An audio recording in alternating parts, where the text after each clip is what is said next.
Beautiful and போல்டான prayer நம்ம பைபிளில் பார்க்குறோம்.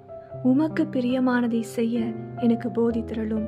Lord, teach me to do what is pleasing to you. Amen. நாம் எடுக்கிற ஒவ்வொரு முடிவுகளிலையும், நம்முடைய உறவுகள் சார்ந்ததில், நம்முடைய மினிஸ்ட்ரி, நம்முடைய படிப்பின் காரியம், வேலை காரியத்தில், நம்ம சிந்திக்கிற காரியங்களில், நாம் பார்க்கிற, கேட்கிற, பேசுகிற ஒவ்வொன்றிலும், in whatever you do, choose to do what is pleasing to God. ஆமென். இயேசு பிதாவுடைய சித்தத்தை செய்யும்படிக்கு அந்த ஜெத்செமனே தோட்டத்தில் தம்மை ஒப்பு கொடுத்ததை நம்ம பார்க்கிறோம்.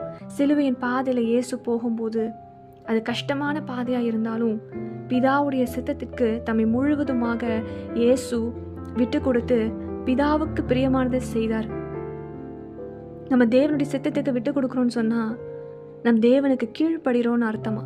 இயேசு கிறிஸ்துவுடைய அந்த ஒரு கீழ்ப்படிதலினால இன்றைக்கு உங்களையும் என்னையும் அவர் எல்லா பாவங்களிலிருந்தும், சாபங்களிலிருந்தும், நோய்களிலிருந்தும், சத்ருவின் பிடியிலிருந்தும் நம்மை மீட்டு ரட்சித்திருக்கிறார். அது மட்டும் இல்லை, நித்திய ஜீவனை நமக்கு கொடுத்திருக்கிறார். ஹல்லேலூயா. என்னுடைய விருப்பங்கள், என்னுடைய சுய சித்தம், என்னுடைய நினைவுகள் அது அல்ல ஆண்டவரே. உம்முடைய விருப்பம், உம்முடைய சித்தம், உம்முடைய நினைவுகள் என்னுடைய எல்லா காரியத்திலையும் நிறைவேறட்டும்னு சொல்லி நீங்கள் சப்மிட் பண்ணுங்க.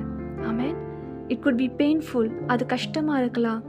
ஆனால் நீங்கள் சப்மிட் பண்ணும்போது, தேவனுக்கு பிரியமானதை நீங்கள் செய்ய உங்களை அர்ப்பணிக்கும் போது, தேவனுடைய சித்தத்திற்கு நீங்கள் கீழ்ப்படுகிறீங்க. உங்களுடைய இந்த சின்ன கீழ்ப்படிதல் உங்களுடைய வாழ்க்கையில் பெரிய மாற்றத்தை உண்டு பண்ணும்.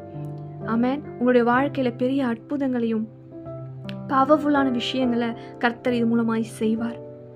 ஒரு சின்ன ஜெபம் செய்யலாமா?